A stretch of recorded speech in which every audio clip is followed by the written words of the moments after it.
24 minutes pour une rencontre. Une chronique proposée et présentée par Périgordine, alias Emma Lassor, journaliste et youtubeuse. Qu'y a-t-il de plus attractif dans le métier de journaliste que les rencontres qu'on fait sur le terrain ?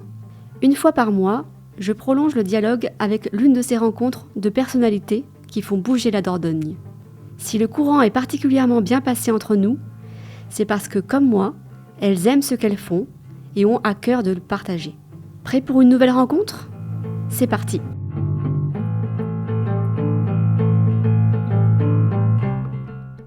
Mon nouvel invité n'est pas une personne, mais un lieu. Silo a ouvert ses portes pour la première fois au public, samedi 15 novembre.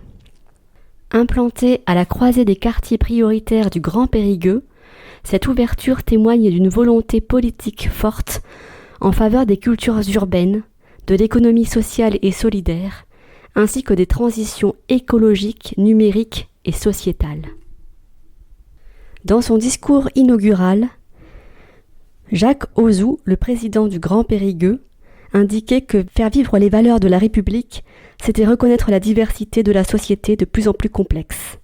C'est qu'aujourd'hui, il y a dans une certaine catégorie de population un rejet de la jeunesse avec ses pratiques actuelles. Or là, c'est pas ma tasse de thé, mais je prends acte des pratiques musicales, sportives qui sont nouvelles, et je trouve qu'il faut que les jeunes se sentent reconnus, même si c'est des pratiques qui interpellent. Je ne l'ai pas dit, mais je sais que le graphe, ça fait chier beaucoup de monde. Et pourtant, c'est une pratique largement développée. C'est un moyen d'expression. Mais donc, on donne des outils pour que ce soit moins. Non, mais c'est quelquefois mal compris par le reste de la population. Et donc, ça peut créer un fossé qui n'est pas républicain, parce que les lieux communs publics doivent être à tout le monde, respectés par tout le monde. C'est en cela que le vivre ensemble est bâti autour des valeurs de respect, de l'acceptation de la diversité, doit être au cœur du projet du Silo. Monsieur le Président, c'est un projet qui s'inscrit dans la politique de la ville, une compétence obligatoire de l'agglomération. Les activités qui seront proposées par des associations et pas que, par des entrepreneurs aussi, est-ce que vous pensez qu'elles pourront bénéficier de subventions aussi politiques de la ville pour proposer de la gratuité à ses habitants justement ? Alors, j'ai bien spécifié, le silo c'est un outil. Nous n'avons, pas de compétences. Par contre, les associations gardent le pouvoir de mobiliser les moyens de leur commune, du département, de la région, de l'État pour développer leur politique. Mais l'agglomération en tant que telle n'a aucune compétence en la matière. C'est un outil qu'on met à la disposition des assos. Je vous propose une petite visite du site avec la chargée de projet et désormais directrice, Julie Andreau. 5 hectares, un petit peu plus de 5 hectares. Le silo en tant que tel, le bâtiment, 5000 m². Donc vous voyez 7 halles, 7 couleurs différentes parce que 7 identités différentes. Dans la première halle, donc la halle orange, la halle 1, on l'appelle la halle professionnelle. C'est-à-dire qu'à l'intérieur de cette halle, on va y aller tout à l'heure, on va essayer de se frayer un chemin. On a des bureaux, un espace de travail partagé, un coworking pour les télétravailleurs. On a également des salles de réunion accessibles à n'importe quel moment pour les associations. Et on a également les bureaux de l'équipe de gestion. Le président le disait tout à l'heure, le choix du Grand Périgueux et de ses partenaires s'est porté sur la création d'une société publique locale pour gérer le lieu. Une société publique locale, c'est une société commerciale mais qui n'est constituée qu'avec des capitaux publics. Donc dans ces actionnaires, puisqu'on parle d'actionnaires, nous avons le Grand Périgueux à hauteur de 80% des parts et la commune de Coulugné-Chamiers à hauteur de 20% des parts. Donc les bureaux des agents de cette société publique locale sont situés à l'étage de la halle numéro 1. Je vous fais un petit descriptif et après on déambulera. La halle numéro 2, la halle jaune, c'est le bar-restaurant. Donc vous verrez, à l'intérieur de cette halle, on a un espace en attente qui est pour le bar et 4 corners, 4 kiosques différents. L'idée étant d'avoir un concept cuisine du monde, d'avoir une proposition très contrastée en termes de gastronomie. Pour le moment, au moment où on se parle, nous n'avons pas encore trouvé l'exploitant pour cette halle 2 parce qu'on souhaite vraiment avoir quelqu'un qui réponde aux valeurs portées par ce lieu-là et qui s'inscrive aussi dans la synergie, dans la dynamique du lieu, c'est-à-dire qu'il travaille en symbiose avec tous les habitants du lieu. La halle numéro 3, donc vous avez vu l'auditorium et vous êtes passé par l'espace de diffusion. Cet espace de diffusion, donc comme le disait le président, est constitué exclusivement avec des matériaux de récupération. Je remercie l'association Merci René qui est présente ici, qui est spécialiste du réemploi et qui nous a bien conseillé avec Sandia, architecte d'intérieur, sur toute l'ergonomie. Donc que du réemploi à l'intérieur de cette halle-là. C'est un espace que l'on dit donc de diffusion. On a dans l'idée d'en faire un lieu d'exposition permanente, avec notamment ce qui se passe dans la halle 4, j'y viendrai tout de suite après, mais également faire venir des fonds de collection de l'extérieur pour que ce lieu soit toujours un lieu de passage, un lieu dynamique. C'est aussi, vous l'avez compris, un espace de pause pour les personnes qui utilisent l'auditorium. L'auditorium, comme ça vous a été dit tout à l'heure, il est calibré pour pouvoir accueillir des concerts en fosse ou public assis. Pour MNOP, c'était plutôt un public assis. Mais le 29, on va accueillir un concert rock. Donc là, on sera en mode fosse. Mais on peut également accueillir des colloques professionnels, des sessions d'ateliers, des instances très professionnelles. On a notamment France Travail qui va organiser son forum Restart. C'est un forum sur la création d'activités. Donc ils s'installeront dans l'auditorium. La halle 4, c'est la halle que l'on appelle la recyclerie créative. À l'intérieur, vous allez voir, il y a deux parties, une partie propre et une partie sale.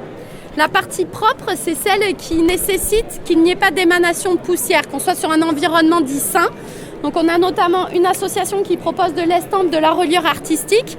On a une association qui propose de la sérigraphie. On a une autre association, Samy est pas loin, qui propose des repair cafés. Donc on vient avec un matériel qui fonctionne plus très bien et puis l'objectif c'est qu'autour d'un moment de convivialité on arrive à le réparer et à réparer d'autres objets. Et dans la partie salle, nous avons deux collectifs artistiques. Le premier s'appelle la Bottega Urbaine, c'est un collectif, ils sont présents, vous allez les rencontrer. C'est un collectif de jeunes artistes, notamment des street artistes. Donc autour du graphe, on a des tailleurs de pierre aussi, notamment la serpentine, c'est une pierre qui vient du Zimbabwe. Et c'est assez exceptionnel, c'est des courbes très jolies, c'est très subjectif après. Le deuxième collectif s'appelle l'atelier René Pensuet. J'ai vu des représentants tout à l'heure, mais je ne les vois plus. René Pensuet, c'est de la taille de pierre, c'est du modelage de terre. Ça permet un vrai partage des savoirs, un vrai échange autour de l'art et c'est très intéressant. Et on a enfin dans cette halle numéro 4 l'atelier de réparation de cycles porté par Desjantes et Desjans et Vélorussion. Donc ils sont en train de se spécialiser aussi pour développer leur panel d'activités, de se spécialiser sur la réparation des vélos à assistance électrique. Donc ça c'est très intéressant parce que ça permet aussi de s'inscrire à plus long terme. La halle numéro 5, sur la première partie, vous allez le voir, on a un parquet de danse, on a des barres de danse, il ne nous manque plus que les miroirs. C'est un environnement dense. On a 4 associations, l'association Rise qui propose du hip-hop et du breakdance, l'association Passerelle, danse contemporaine, l'association Soalia Tribal, c'est la fusion de plusieurs danses ethniques, orientales, tziganes, africaines, que des femmes. Et la 4e association, c'est Artypique, donc ils sont le maillon entre l'école de danse et le monde professionnel pour les personnes qui souhaiteraient faire de la danse leur métier, autour de la chorégraphie, de la danse à proprement parler, du coaching, etc. Dans la partie arrière de la halle 5, nous avons les arts martiaux durs. Les arts martiaux durs, c'est le Krav Maga, l'art martial philippin, l'art martial russe et du MMA. Voilà, je ne sais pas si ça vous parle. Voilà, c'est une junior association. Et alors, il était très important pour nous de rencontrer tous les acteurs institutionnels, que ce soit les responsables et les encadrants, pour être sûr qu'on était sur des valeurs partagées si on accueillait leurs projets associatifs au sein de Silo. Et pour le coup, c'est le cas. La halle 6, la première partie, vous allez le voir, c'est un espace de parcours avec un K et sans S à la fin. Le parcours, c'est les yamakasi. C'est les personnes qui sautent d'immeuble en immeuble.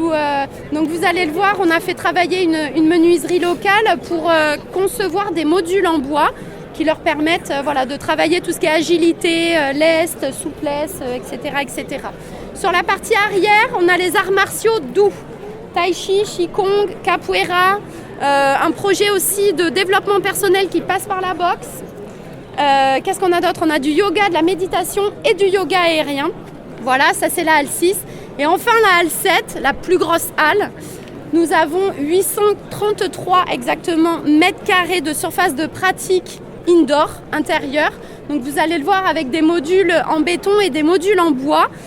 Ce lieu-là intérieur est propre à accueillir des compétitions de niveau international. Et la petite spécificité qui a été évoquée par M. Sipierre tout à l'heure, c'est qu'on double cette offre avec une offre extérieure, un BOL, BOWL, donc un vrai espace de pratique outdoor qui lui peut accueillir des événements aussi, des championnats de niveau européen. Voilà, tout cela dans un parc, vous le voyez, avec une esplanade extrêmement généreuse.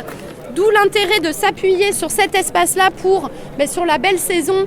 Cela nous permet d'envisager des événements d'envergure très importante puisque on peut aller jusqu'à 2000 personnes. Jérôme Masson, toi tu es un peu à l'origine de ce projet. Ouais, on peut dire long. Ça a été très long. Très long. Les premières conversations à ce sujet, c'était en 2002 avec Marie-Aude Clément, pendant que je montais le festival Urbanoïde. Après, ça a été un projet déposé en 2010 avec l'ancien président de l'agglomération, M. Berry-Debat. Et puis après, M. Ozou en a fait son projet de mandat. Et c'est là où tout a accéléré. Qu'est-ce que tu ressens là maintenant ? Là, pas grand chose. Enfin, là, je suis hyper content, mais ça fait depuis 15 jours qu'on est à peu près par là que je suis hyper content. Un soulagement parce que ça s'est enfin fait. On peut enfin travailler dans des bonnes conditions. Quand je dis nous, c'est All Boards Family, mais aussi toutes les autres associations qui sont sur le silo. Et donc on est plutôt fiers d'être là, plutôt heureux. Ça a été quand même très long, il a fallu être très patient, ça n'a pas toujours été facile, mais ça valait le coup parce que les bâtiments sont très chouettes, les aménagements aussi. Et puis j'ai une petite pensée pour Marie-Aude et Xavier qui faisaient partie du projet et qui nous ont bien accompagnés, mais qui ne sont plus là malheureusement aujourd'hui pour le voir. Le fait d'être entouré par d'autres, que le projet prenne plus d'ampleur, qu'est-ce que tu ressens par rapport à ça ? C'est du plus ? Bah évidemment c'est du plus. Là on voit par exemple, nous on a commencé les cours de skate, il y a des parents qui posent leurs enfants à la danse et qui viennent aux cours de skate, ou inversement. Donc moi c'est ce que je pensais depuis le tout début, c'était que c'était non seulement un endroit mutualisé, mais des publics qui allaient se croiser et qui allaient nourrir les halles et les activités de chacune des assos, quoi. Donc pour moi c'était évident que c'était un lieu dédié pas que aux jeunes mais à toute la famille et à toutes les familles et que quelqu'un qui va venir faire de la danse, le papa va aller faire une autre activité, l'enfant du skate, ils vont ou pas repartir et manger là, ou repartir et prendre un truc à manger. Donc oui, pour moi c'était évident que ça allait se nourrir tout ça.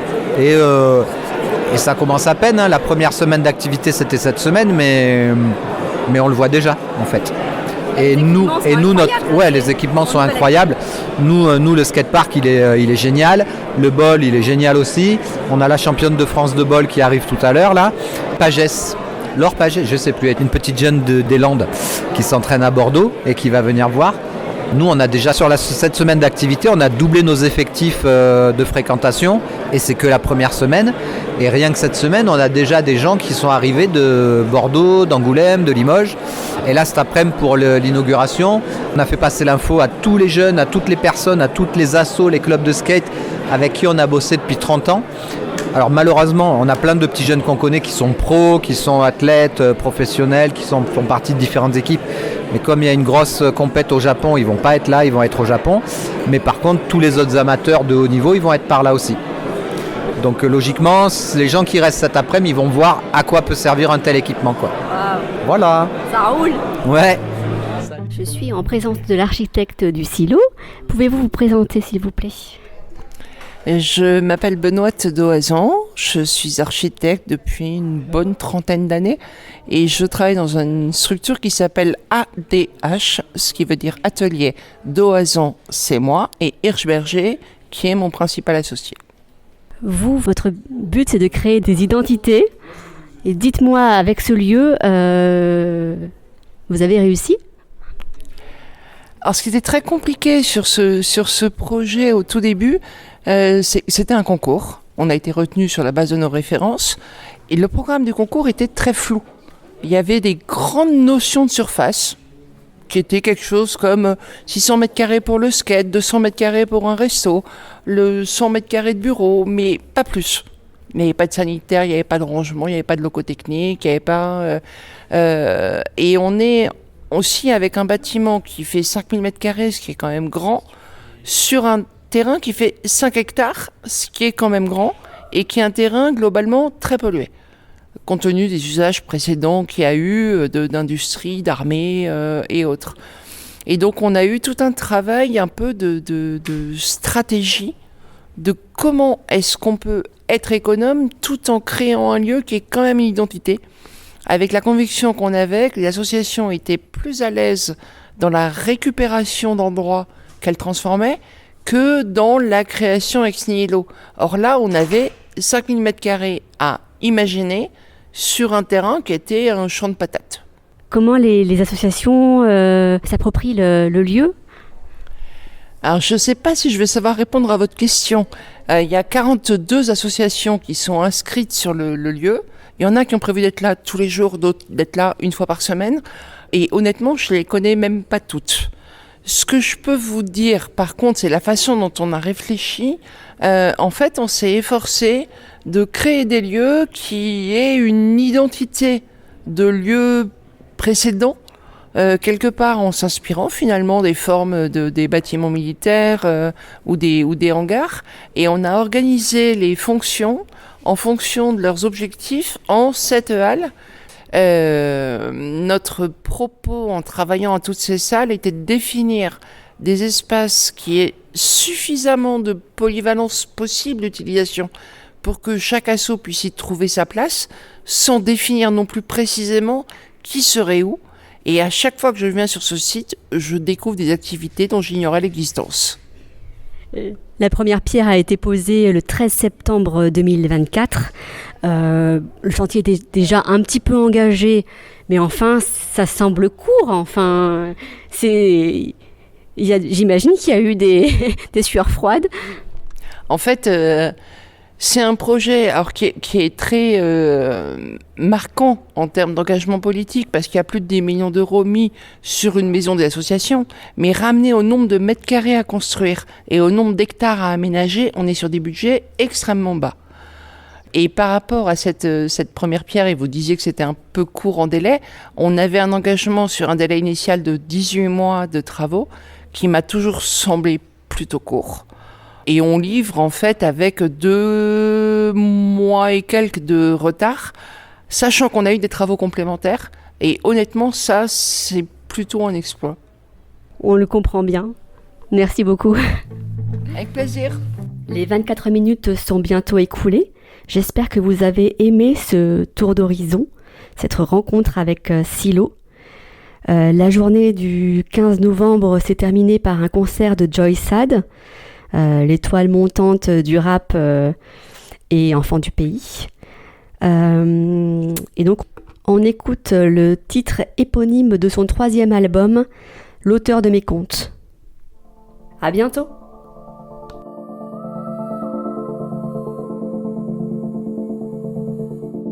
Fuck Joy, l'auteur de mes comptes. Combien de sons que je regrette, combien d'erreurs que je referai pas. Pourquoi je recommencerai pas? J'étais si proche du trépas, le Joy il est pas mort. Mais cette musique me butera, j'ai plus que ça, je le sais très bien. Fuck. Donc fuck, parce que j'ai que ça et je le sais très bien.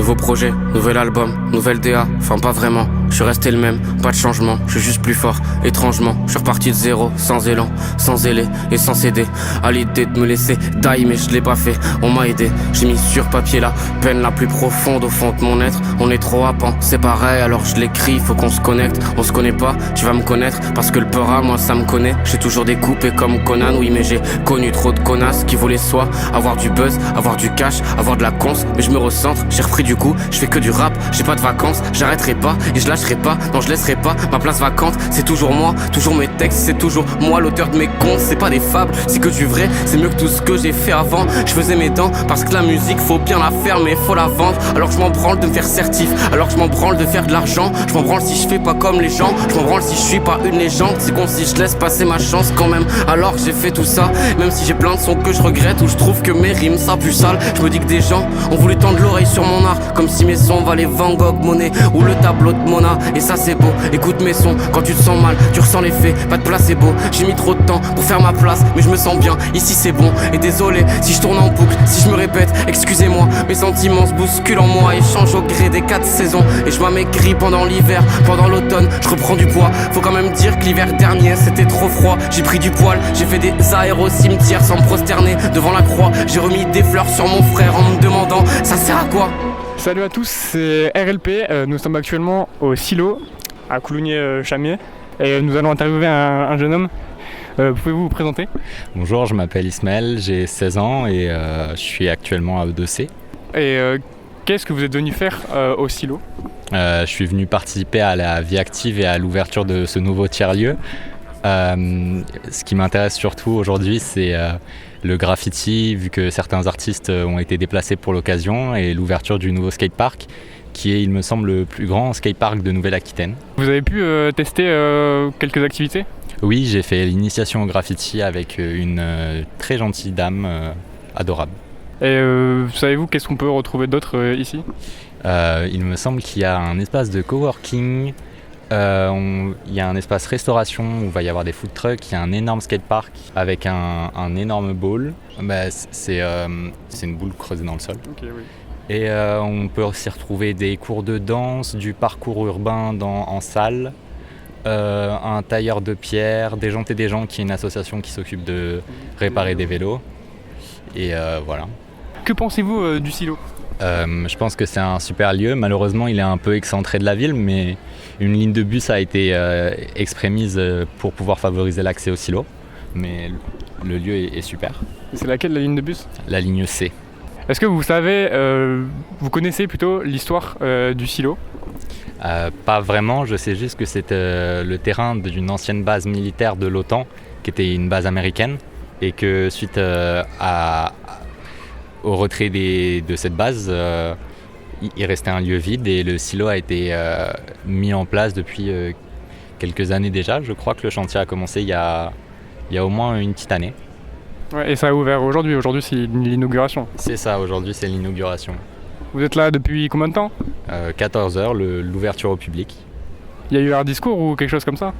Non, c'était le matin. Le discours était le matin avec les officiels, etc. Eh bien, merci Ismaël d'avoir répondu à nos questions. Eh bien, de rien, merci à vous de m'avoir posé des questions. Une chronique proposée et présentée par Périgordine, alias Emma Lassor, journaliste et youtubeuse.